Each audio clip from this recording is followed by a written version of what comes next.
Buenas noches, avísenme si se escucha esto. Bueno, si se escucha voy a hacer un pequeño vivo. No es el lugar habitual de transmisión, pero en fin.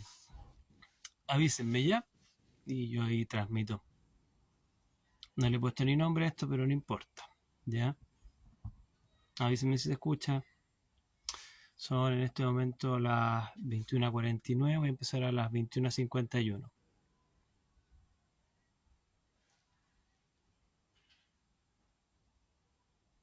Buenas noches. Muy bien. Estoy bien. Ok. ¿Soy perfecto? Bueno. Ya, entonces acuérdense, voy a partir en 2 minutos más. Los que partan viendo este video, acuérdense que ustedes avanzan 2 minutos y comienza, digamos, el contenido. Bueno, recuerden también los que parten viendo este video por primera vez o que voy a hablar unos 10 minutos y de ahí voy a dejar espacio a preguntas. ¿Ya? Eso. Así que gracias a todos.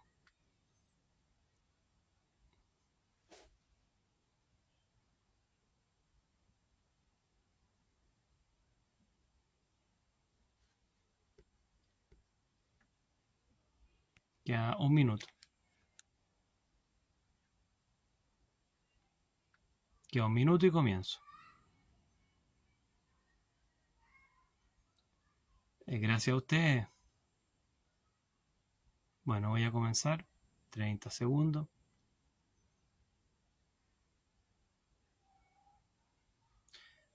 Acuérdense de que estos comentarios no quedan grabados, por ende si quieren algo particular envíenme un inbox porque los comentarios no quedan grabados, se pierden después de la transmisión.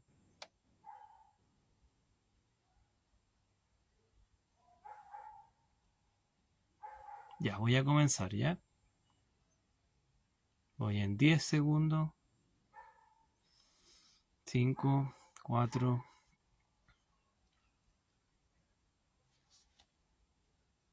Ok, comencemos. Entonces, básicamente, ¿en qué consiste este? Estaba pensando varios días respecto al concepto de la guerra permanente, la guerra total. Así que, de aquí en adelante empiezo, digamos. ¿Por qué la guerra permanente o la guerra total? Hace un par de días, un congresista de Estados Unidos, que estoy buscando el nombre, no puedo encontrar el video específico donde lo dice, pero se los voy a entregar porque es importante mostrar las fuentes. Después de una reunión en el Congreso de Estados Unidos, sale diciendo las siguientes palabras. Dice, nos pidieron financiamiento para Ucrania, un financiamiento grande, trillones de dólares, una cantidad gigantesca de dinero, para asegurarnos de que el próximo año mantengamos en un punto muerto, en un estancamiento de la situación. Es decir, este congresista se sorprendía un poco porque el proyecto no era avanzar entre comillas en alguna especie de resolución del conflicto, sino que era invertir para mantener las cosas tal como estaban ahora, invirtiendo un montón de dinero, por supuesto, del país norteamericano. Entonces, independiente de las visiones que uno pueda tener de quién es el causante, quién es todo eso, hay varias visiones, unas más predominantes que otras, pensé en el concepto de la guerra permanente. ¿Por qué la guerra permanente? Orwell, en 1984, nos habla de la guerra de tres grandes bloques. Estos grandes bloques en la novela pelean permanentemente, teniendo éxito y fracasos durante décadas. Esta guerra es interesante porque a veces una nación establece, digamos, tiene guerra con dos otros bloques que se unen.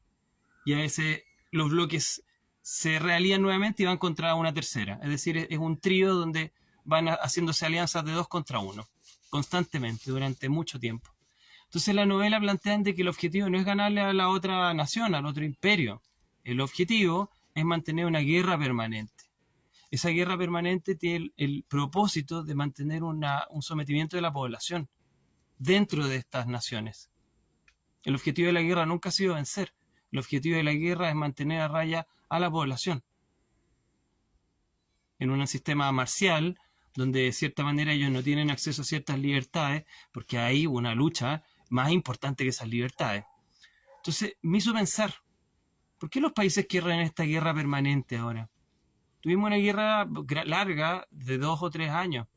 Estuvimos en guerra contra un virus. De hecho, fue el eslogan universal de la OMS, de la ONU y de los países en general. Tuvimos una guerra contra un virus.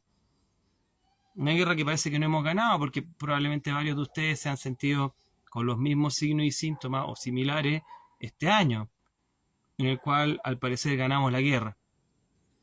Entonces, ahora surge en el último tiempo, 2 años a la fecha, con más fuerza, una nueva amenaza, una nueva guerra total, una nueva guerra permanente.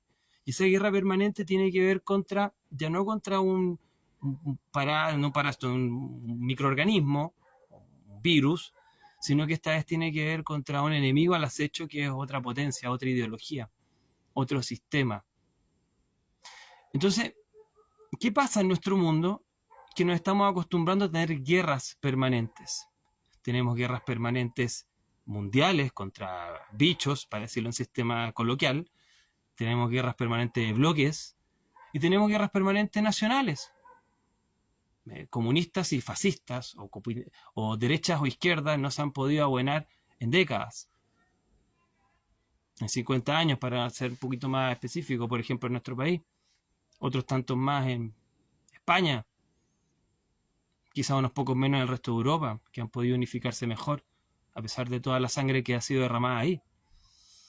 Entonces es interesante ver de que estamos constantemente en estas guerras permanentes de bloques, izquierdas-derecha, bloque oriental contra bloque occidental, OTAN y como usted quiera llamar el otro bloque, los humanos contra los virus, qué sé yo, hombres, mujeres, heterosexuales, homosexuales, jóvenes y viejos versus viejos, poblaciones blancas versus poblaciones negras, como usted quiera. Entonces, se está generando esta lógica de polaridades, que es una lógica que ya nos planteó Hegel y un señor llamado Marx. Pero no me quiero ir en la latera, en la profunda. Simplemente quiero presentar un poquito eso y me acordé de un experimento que les quiero plantear. 2 cositas, una par de cositas históricas. Hay un experimento de un señor llamado Cherif como el que va con así en el medio de este. Cherif, Muzafer Cherif y su esposa, que también es una gran psicóloga, creo que es Wilson el apellido de ella, ya me voy a acordar, plantearon un experimento de la cueva de ladrones. La cueva de ladrones es un experimento del año 50, donde unos investigadores pusieron a 2 grupos de niños, ¿ya? Estos grupos de niños los llevaron a un campamento, niños de 12 años, norteamericanos, y querían probar cohesión de grupo. Y estos experimentadores, en los años 50, hicieron algo bien interesante que se parece a esto que les hablé recién. La primera semana los dejaron solitos al grupo 1 y al grupo 2, que no sabían que existían los otros. También se conoce como el experimento del señor de las moscas. Bueno, en este experimento, en el grupo 1 y en el grupo 2, les empezaron a hacer cosas donde ellos trabajaron en equipo y empezaron a establecer jerarquía. Estos niñitos. Señor de las Moscas por la película El Señor de las Moscas y la obra, etcétera, etcétera. Bueno, entonces empezaron a formar grupitos.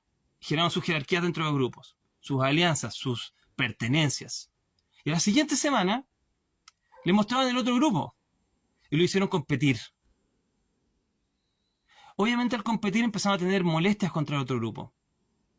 Y también generaron pugnas entre ellos. No las voy a resumir, pero ustedes pueden investigar esto en un experimento súper conocido en psicología social. Y bueno, ya llegando a un punto, ellos se odiaban, se hacían daño. O no sé si se odiaban, pero se odiaban muy mal. Y lo hicieron competir por los mismos recursos. Los 2 grupos tenían que competir por los mismos recursos. Competir por ellos. Bueno, y después trataron de hacer negociar. Y no negociaban. Cosa que parece mucho a la realidad. Las naciones no negocian entre ellas. Hasta que les ponen un problema en común. Cuando tienen un problema en común, por ejemplo, falta de agua, dejan de establecer esas diferencias entre grupos y empiezan a trabajar como equipos. Entonces, estos 2 investigadores llegaron a la conclusión, en psicología social, de que hay más o menos ciertas leyes en los conflictos. Primero, tú formas un in-group, una especie de coherencia interna grupal. Cuando hay una coherencia, digamos una cohesión grupal, y tú tienes otro grupo que compite por tus mismos recursos, es inevitable el conflicto. Generar prejuicios, deshumanizar a los otros, a atacarlos, etc. Y nuevamente descubrieron que el diálogo no funciona para poder llegar a un acuerdo y que las personas dejen de competir brutalmente por estos mismos recursos en común, escasos, o imaginariamente escasos. Chuta, entonces ¿cómo los logran unificar nuevamente? Encontrando un tercer enemigo en común, como en la novela de Orwell. Como muchas veces en las películas donde hay dos grandes enemigos tienen que luchar contra otro supervillano. Y ahí se acaban las diferencias porque en ese minuto tenemos que cooperar en común para destruir a este tipo que es más complicado, el Thanos del lugar, así que tiene su super guante. Y eliminamos nuestras diferencias iniciales. Entonces el experimento de Sheriff de la Cueva de Ladrones me acordó de otra cosa. A la propaganda.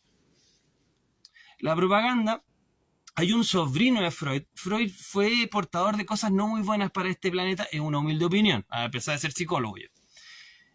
Y una de ellas parece que fue su sobrino. Su sobrino, Edward Bernays, ya ni me acuerdo bien de su apellido. Bernays, Barclays, Bernays. Ahí sí me puede ayudar alguien en el chat. Es considerado como el padre de la propaganda. De hecho, uno de sus libros principales, en los 20, en la década de los 20, es de propaganda, se llama Propaganda, el cual inspiró a Goebbels, el líder del sistema de propaganda nazi. Curioso que Goebbels se inspiró en alguien que es de una etnia que él intentaba, entre comillas, propagandizar de que era mala, etcétera, etcétera. ¿Sí? Siempre hay contradicciones en estos grupos. Detalles.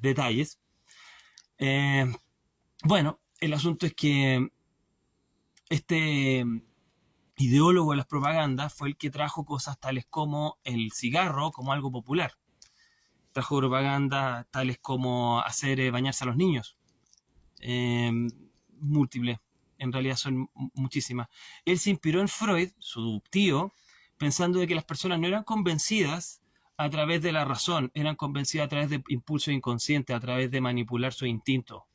Y si tú mezclabas un instinto con una idea, tú podías comprar esa idea a pesar de que la idea claramente no tuviera un sustento lógico. Edward Bernays, Propaganda, como dice Erinson 27. Entonces, Edward Bernays tomó esa idea de su tío, que él estaba en Estados Unidos, el tío estaba en Austria, y funcionó.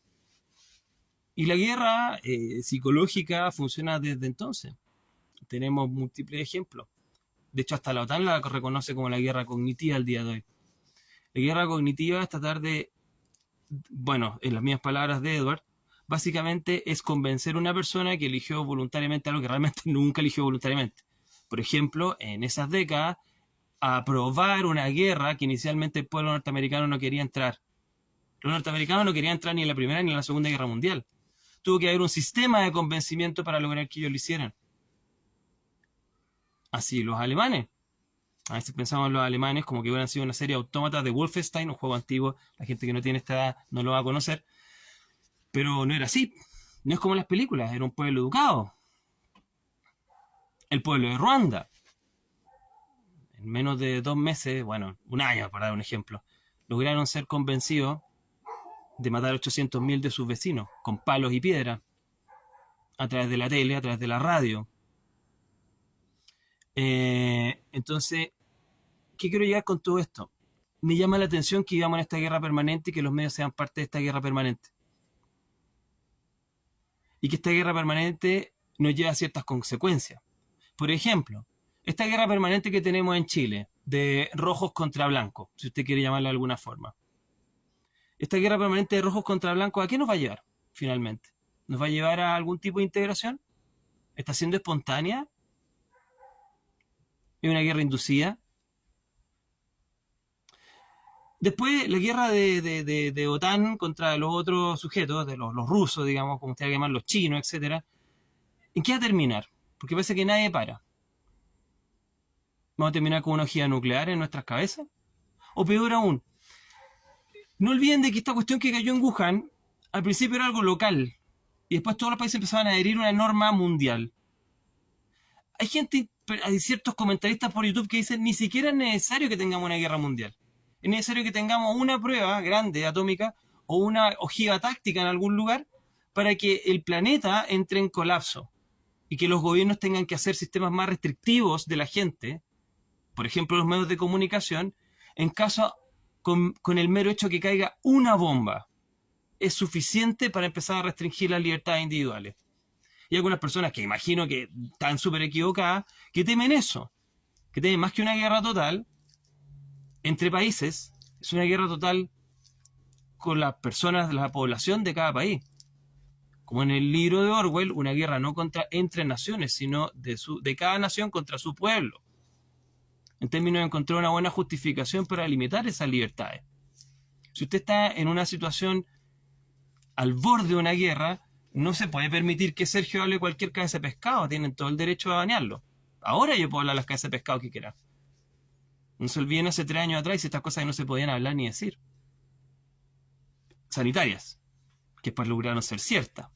Curiosamente, Mark Zuckerberg nos mencionó esto, ¿se acuerdan? Lo hablamos en un live, como se quería llamar, una transmisión, donde Zuckerberg hablaba de que, finalmente había muchas cosas que eran consideradas información falsa que fueron finalmente o discutibles o verdaderas, y que él tuvo que participar en esto gracias a ciertas presiones.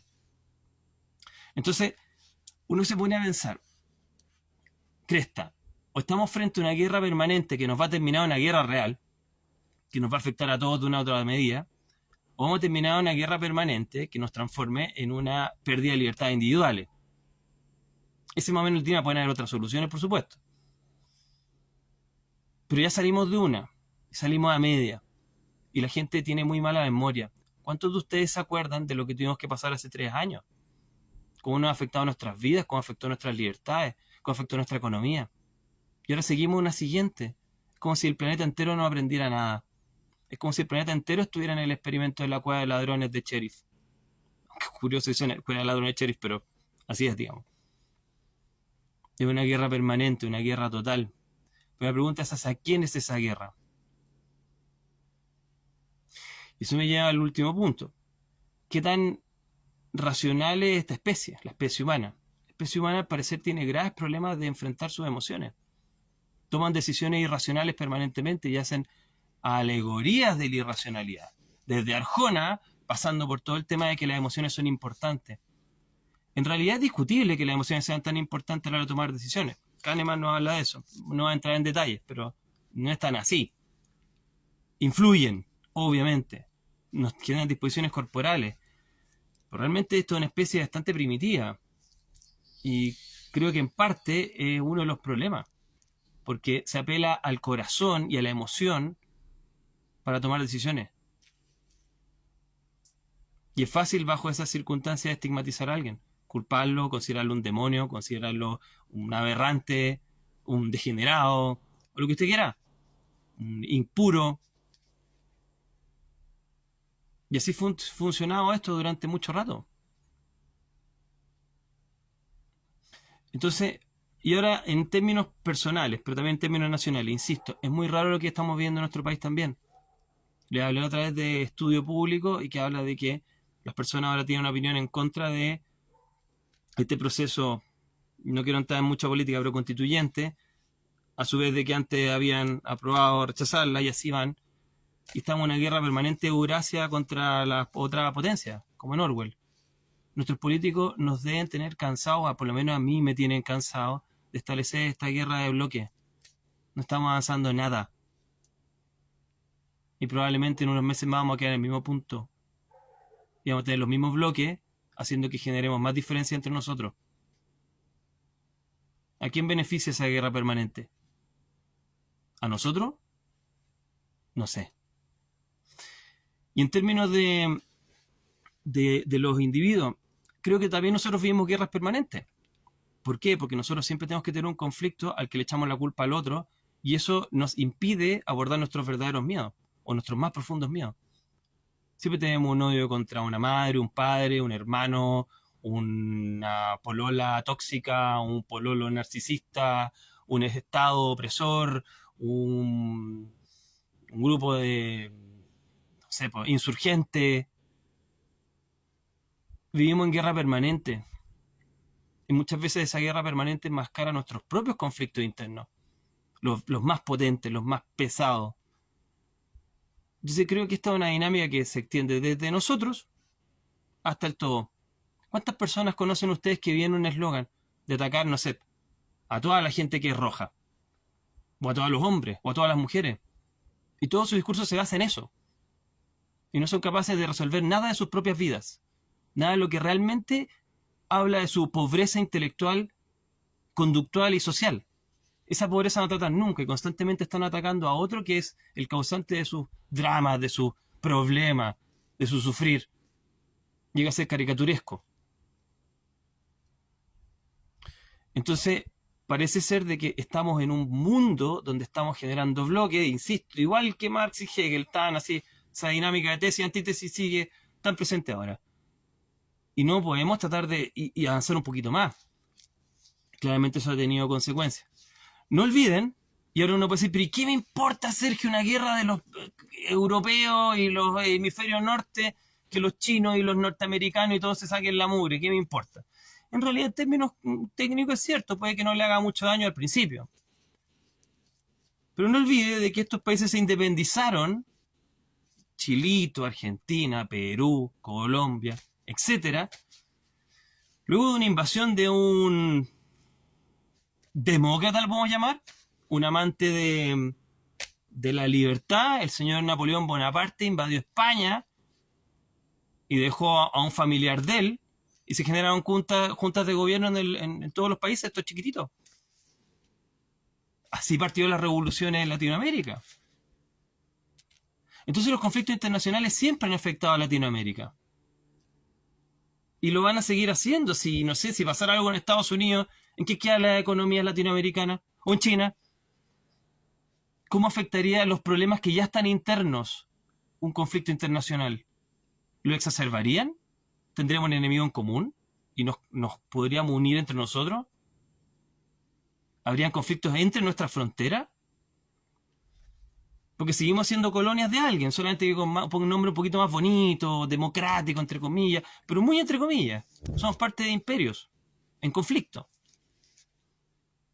Y es curioso porque Napoleón, en la Revolución Francesa, él quería liberar de las malvadas monarquías a todos, él se transformó en emperador y en la medida que destruía las monarquías generaba libertad en estos países que se liberaron, pero que a su vez le generaba una pésima calidad de vida a su gente también durante un montón de tiempo.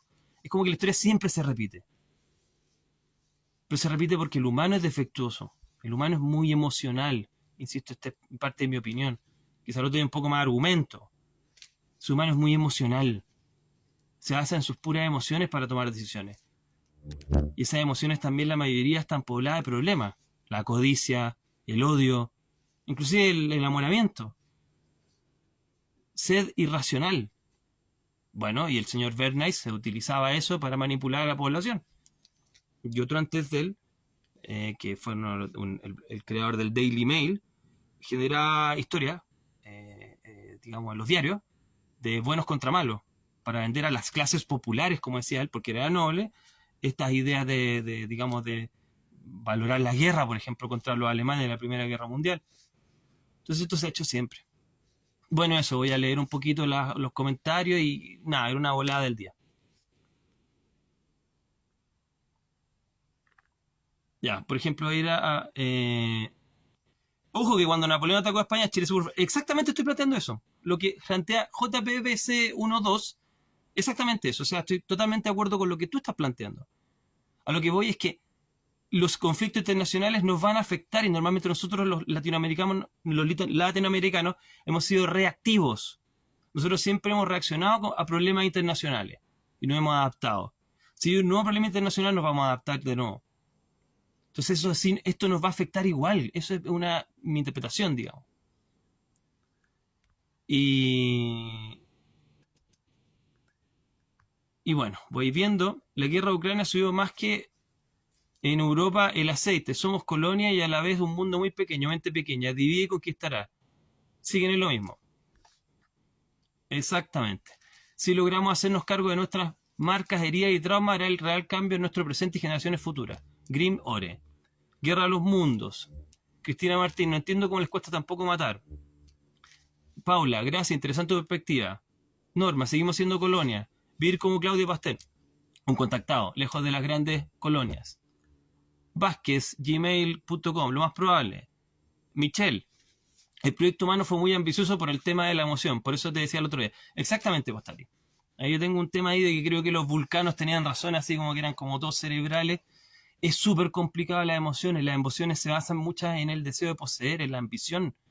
Acuérdense en el sánscrito, el problema no es formar lazos, es aferrarse a las cosas, como si alguien fuera tuyo. En otro video hablábamos de que la gente muchas veces busca ambicionar a alguien, y eso no tiene nada de constructivo y generalmente termina mal, porque uno no ve la red flag, la bandera roja, y es estafado, entre comillas, se autoestafa, o uno trata de controlar al otro, conquistarlo como si fuera un bien.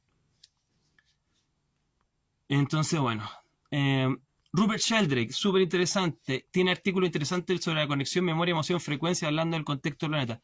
Gerald Collado. Sí, Sheldrake fue bien, mira, un tipo de Cambridge, que este gallo no lo quisieron mucho porque él planteaba unos campos morfogenéticos, que si un día quieren hablamos, pero él planteaba que hay una conciencia colectiva y que es celular, que tiene de alguna manera la vida se orienta hacia ciertas formas y que eso no es explicable a través del genoma. Igual Sheldrake estaba antes del modelo epigenético, entonces bueno, hay temas ahí. Un gallo bien interesante, sigue vivo él, muy respetuoso, está muy interesado también en la parapsicología, pero es un biólogo. Entonces el que quiere estudiarse los campos morfogenéticos. Rodrigo Vera, uno de los países más abiertos al mundo, claramente una guerra del otro lado nos afecta, efecto mariposa. Bloody por Scape, te quiero. Gracias. ¿Quiénes están detrás de esto? Pilita 2020. No tenemos soberanía, Vázquez Bascuñán. Indeed. El apego, sí. El sánscrito habla del aferramiento del problema, no el apego. Entonces hay algunos textos que confunden eso. Desde mi humilde punto de vista, yo no soy lingüista. Hablan del que el apego es malo. El apego no es malo. Formar lazos particularmente.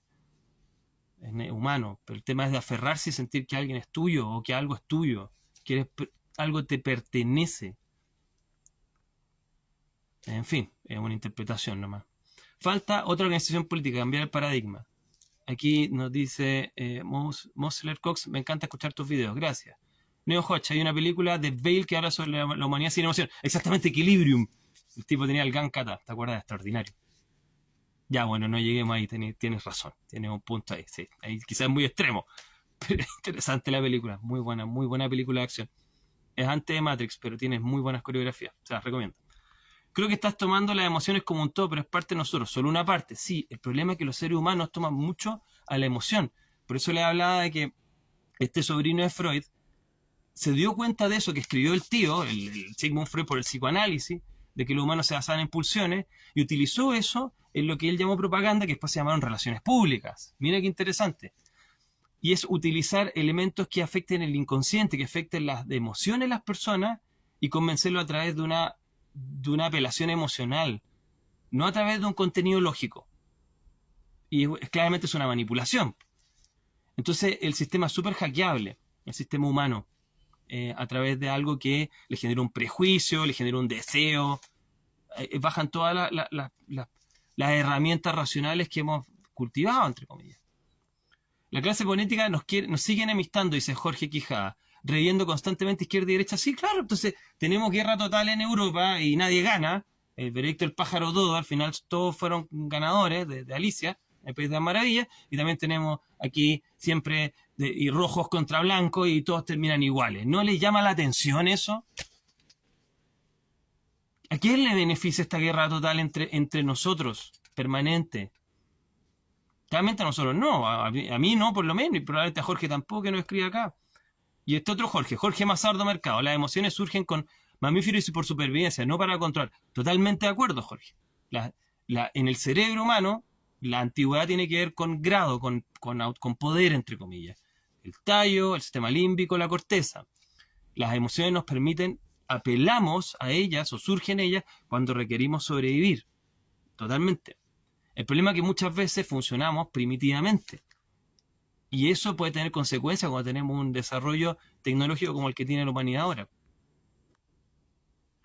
La mayoría de las acciones humanas son instintos arraigados. ¿Posible acaso deshacerse de ellos mediante esto de la emocionalidad? No, nos dice Marry L.LB. Yo le sugiero primero analizar cuántas de sus decisiones que les han significado problemas en su vida han sido tomadas a través de la emoción. Ejemplo, el odio. Ejemplo, el amor. Deseo u odio. ¿Cuántas de las emociones decisiones importantes que has tomado en su vida pueden haber sido nubladas por exceso de amor o exceso de interés destructivo. La mayoría de la gente que yo atiendo se queja por elecciones que ellos han tomado. Parejas que han elegido, lazos que han elegido, carreras que han elegido. ¿Cómo? Si la opción era libre. Nadie lo obligó, no estamos en la época preindustrial. A eso me refiero. ¿Arraigo a tu país está bien? Dice JPRBC 12. Creo que sí, me gusta la idea de que cada país tenga su autonomía. Le he hablado acá alguna vez. Ahora el tema hasta qué punto, por ejemplo, las personas se enfurecen cuando se quema una bandera.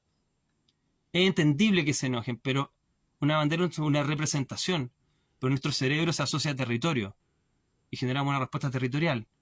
Entonces, nuestro cerebro igual es súper hackeable. Y si lo conoces bien, si lo conoce bien alguien, como este sobrino de Freud, se hizo millonario con ello.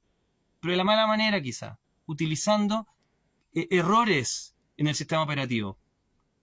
Por eso no planteo que la emoción haya que quitarla, porque lamentablemente somos integrales, o afortunadamente, como se quiera. Pero que es muy fácil pisar el palito.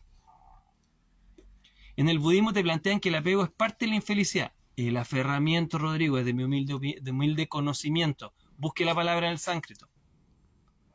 Detrás de los proyectos de desarrollo económico, cultural y social están las élites. El panóptico, también hablan del panóptico. Me dicen que ya, me agradecen acá. No queremos control total, entonces fuera tecnología. Y estamos en tecnología, miren, estamos en algo que estamos a kilómetros de distancia y todo al mismo tiempo, una maravilla si uno se imagina. Tenemos todo el conocimiento del mundo a través de estos celulares. Lo único que sugiero humildemente es tener en cuenta de que sí, hemos estado en guerra ya como 3 años, con lógicas de guerra hace rato. Mira, hay unos lobos gritando. Voy a ir cerrando ya. Esto de distraer es para meter la fuerza. Así la inteligencia artificial produce controles totales. Sheriff Rodrigo González Vera plantea lo mismo que Zimbardo, el efecto Lucifer y Milgram, experimento de electroshock. Lo hemos hablado acá varias veces. Como ser humano puede ser manipulado para hacer daño a otros. Exactamente, Rodrigo. Hay varios videos atrás, algunos de hace casi un año, donde hablo del efecto Lucifer. El efecto Lucifer a grandes rasgos es un experimento que hizo el doctor Zimbardo en una cárcel inventada en la Universidad de Stanford, donde fue capaz de que personas, comillas, normales, con un perfil psicológico normal, cometieran actos horrorosos de manipulación sobre otros. En esta cárcel inventada, digamos. El primer reality show de la historia. Ahí el negocio de los políticos es mantener a la gente peleada. Bueno, un detalle de Zimbardo, él entendió que finalmente cualquiera atiene a ese maldad en el interior. Y que la mayoría de los sistemas, desde la Inquisición con las brujas hasta los regímenes totalitarios, tratan de decir que el mal es algo físico, es una persona, es alguien afuera. Y que la manera de hacer una sociedad ideal es destruir ese mal. Y finalmente se da cuenta que el mal es parte de nuestros dos seres que están en nuestro interior. Entonces ahí tiene mucho sentido. Y cuando la gente pierde esa brújula, o tiene mucho poder, o deshumaniza a otro, puede activar ese mecanismo interno, maléfico en ese sentido. Río Revuelto, ganarse pescadores, nos dice aquí Jorge Quijada. Siempre lo mismo, la guerra es un negocio. Viaje Chihiro, nunca lo viste, me gusta el anime. Tiene razón, ellos manipulan a través de las emociones. Acuérdense, Hitler, ¿qué decía? Hitler fue entrenado por un mentalista llamado Hanussen. Hay una película que Tim Roth hace de eso, que traten de verla, La leyenda del invencible creo que se llama.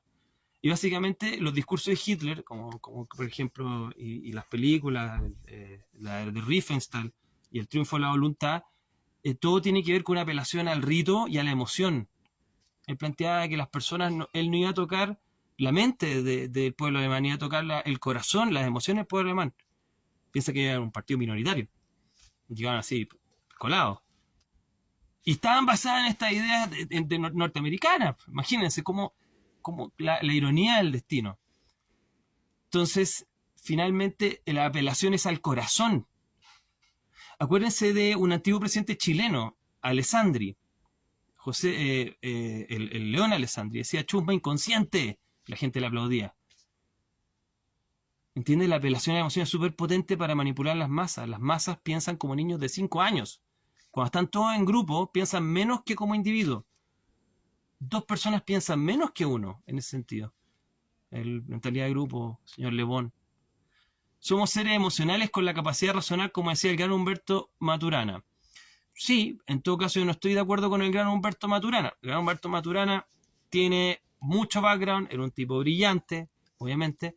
Tengo derecho a disentir con él, por supuesto, igual que todos ustedes, o estar de acuerdo con él. Ahí digamos, tengo mi reparo. Somos seres emocionales con capacidad de razonar. ¿A ti te gusta cómo funciona USA la sociedad en estos aspectos? Dice el número 17. Voy cerrando ya. He estado, bueno, lo suficiente en Estados Unidos para entender que es una sociedad que obviamente está más avanzada que la mía al menos, pero tiene muchos defectos también y tiene muchos prejuicios que son silenciados. Igual que la sociedad noruega, igual que todas las sociedades del mundo. No son tan diferentes en muchos aspectos, lo que sí, al parecer, tienden a tratar de desarrollarse más en términos económicos y la gente progresa más rápido que en otros países, por eso muchos quieren emigrar allá, a veces sin resultado. Los trucos de magia, dice Rodrigo Vera, funcionan con esta lógica, te llevo a ver lo que necesito que veas para que no prestes atención a la trampa del truco. Así es, Rodrigo. Eso nos decía Ascanio también, un mago importante. Gracias, Lucio. Será un papel del pobrecito de mí, tiene mucho que ver con no hacerse cargo de sí mismo, así buscar culpar a otro. Exactamente, Cami. Soy pobrecito, entonces tú me debes, como decía la Greta Thunberg. ¿Cómo te atreves tú? Bueno, estaba tremendamente pagada, así que si investigan a Greta se van a dar cuenta que es un maniquí de las potencias. No es más que eso. Lamentablemente, es casi explotación infantil. En su momento, al menos ahora ya es mayor de edad, creo. Sí, po. Yo soy víctima y tú me debes algo. No. Y esa es una manera fácil de ir por la vida. Y lo mismo que han hecho estas naciones totalitarias.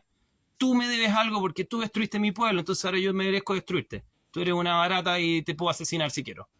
Y lo mismo que hicieron en Ruanda. Si se repite, da lo mismo los colores o épocas de la historia. El humano razona igual. La idea es que América sea un solo bloque, la misma moneda, todos controlados, vestidos iguales, nos dice Hernán Cortés 5036. El robo de signo, película argentina, no tiene nada que ver con esto, pero me cagué de la risa, jajaja, ya. Y los 4 apegos donde nos situamos, los 3 apegos problemáticos serían aferramientos. Ahí están las 4 nobles verdades, Neo Hodges. El bigotudo habla con el corazón, aunque a muchos no les guste. El del bigotudo... Ah, claro, Vanessa Ángel. Se viene el reseteo, nos dice Jonathan. El hombre nace bueno, el sistema lo corrompe. Eso, ¿sabes quién te lo decía? Rousseau.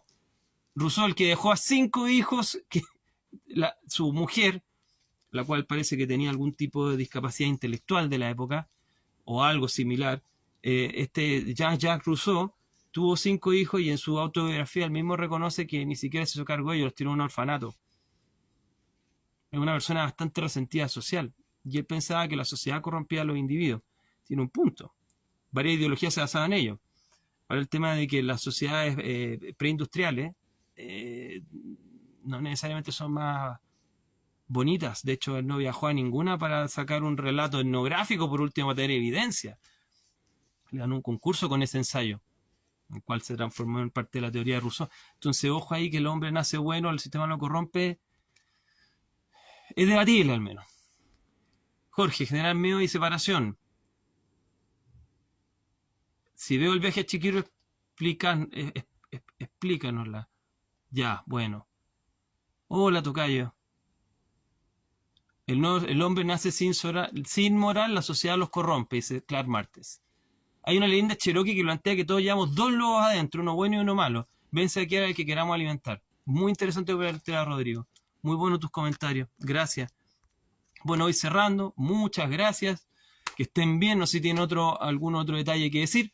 Solamente termino comentándoles 2 cosas que no son tan amistosas, pero quiero decirlas igual. Una, tenemos una especie de café con ser con Juan Andrés Alfate y con Norberto Salinas el jueves. Creo que no lo vamos a hacer porque hay muy pocas personas inscritas, así que a menos de que algunas personas, digamos, se interesen, vamos a tener que postergar eso o no hacerlo nunca. Entonces eso habla también de la adhesión de este tema de las redes sociales, que es más o menos bajo, porque de hecho era algo bastante modesto en términos económicos, y era básicamente hacer un programa en vivo y tener un tiempo a compartir y que hayan vestible y comida. Eso teóricamente sería este jueves, pero probablemente no va a suceder. Y lo otro, el video que hice mostrando de estrés, que era un cortito de la columna del Síganme los Buenos, tuvo pocas visualizaciones. Entonces eso me lleva a una conclusión. Creo que la consideren, si la toman mal, bien también. Es que varias personas decían que educara en psicología, y parece ser de que cuando subo un video que eduque en psicología, la gente no lo ve. Entonces parece que funciona más los videos donde nos celebramos nosotros mismos. Y cuando yo hable de odia a tu ex, o por qué tu ex es tóxica o tóxico, eso andaría bien. Nuevamente para vernos el ombliguito. Lamentablemente así los números mandan. Los videos la mayoría lo hago pensando así y funcionan. Y el video que hago tratando de generar algo un poco más educativo no se ve. Pregúntese usted mismo qué significa. Entonces, el último, sí, un corto. Entonces me llama la atención. Claramente yo he tratado de mantener esto lo más neutral posible, salvo esta invitación que le hago a este Café con Ser. No he tratado de promocionarme. Y de hecho, les comento que esta red social no me ha servido mucho laboralmente. Me es más entretenida nomás. Yo también pienso hasta qué punto todo lo que reclamamos, pero cuánto contribuimos a los otros. Yo hago esto por contribuir a la comunidad nomás. Pero claro, sería interesante también contribuir a mí mismo.